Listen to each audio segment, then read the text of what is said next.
உன்னை கேட்டது காதுல விழுந்ததே இல்லையா? சாரிங்க. என்னங்க? என்ன ஆச்சு உனக்கு? ஒண்ணும் இல்லங்க. சரி, உங்களுக்கு என்ன வேணும்? காஃபி வேணுமா? எடுத்துட்டு வரவா போயிட்டு? மீனா, என்ன ஆச்சுன்னு கேக்குறல்ல?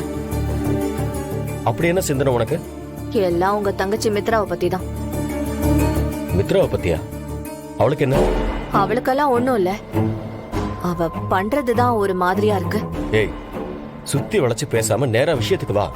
நான் சொல்லுவேன், ஆனா நீங்க திட்டக்கூடாது. நீ முதல்ல சொல்லு. திட்டுறதா வேண்டாமான்னு நீ சொல்றத வச்சு நான் முடிவு பண்றேன்.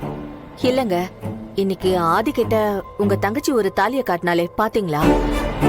ஆமா, ஆதியோட அம்மா தாலி. அதுக்கு என்ன இப்போ? அது ஒண்ணும் ஆதியோட அம்மா தாலியெல்லாம் இல்ல. அது ஒரு சும்மா தாலி. என்ன? உங்களுக்கு வேணா சந்தேகமா இருந்தா நம்ம பிஎம்எல் ஜுவல்லரிக்கு வேணா போன் பண்ணி கேட்டு பாருங்க. ஏய், என்ன சொல்ற நீ? புரியுற மாதிரி சொல்லு.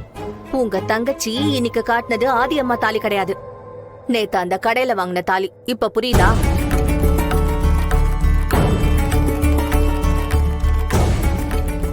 கடையில இருந்து தாலி வாங்கிட்டு அப்புறம் ஏன் அவ அப்படி போய் சொன்னா?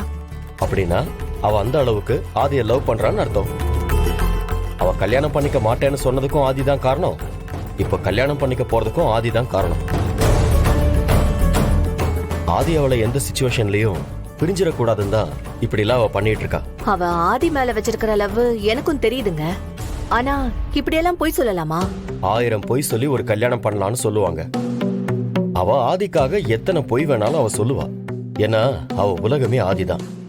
எமோஷனலாவும் சரி, பிராக்டிக்கலாவும் சரி. ஆதியும் அவளும் ஒன்னா இருக்கிறதுக்காக மித்ரா என்ன வேணாலும் பண்ணுவா. நானும் மித்ராவுக்காக என்ன வேணாலும் பண்ண தயாரா இருக்கேன். அவளுக்கும் ஆதிக்கும் கல்யாணங்கிறது யாராலையும் மாற போறது இல்ல. ஆனா அவ இந்த மாதிரி பொய் சொல்றதுனால ஏதாச்சும் பிரச்சனை வந்துடக்கூடாதுல்ல. அதெல்லாம் ஒண்ணும் வராது மீனா. அவ உன்னை விட என்னை விட ரொம்ப தெளிவானவ. அவகிட்ட இருந்து ஆதி மட்டும் இல்ல, ஆதியோட மூச்சு காத்து கூட அவ அனுமதி இல்லாம வெளியே போகாது. அந்த அளவுக்கு அவ ஆதி அவளுக்குள்ள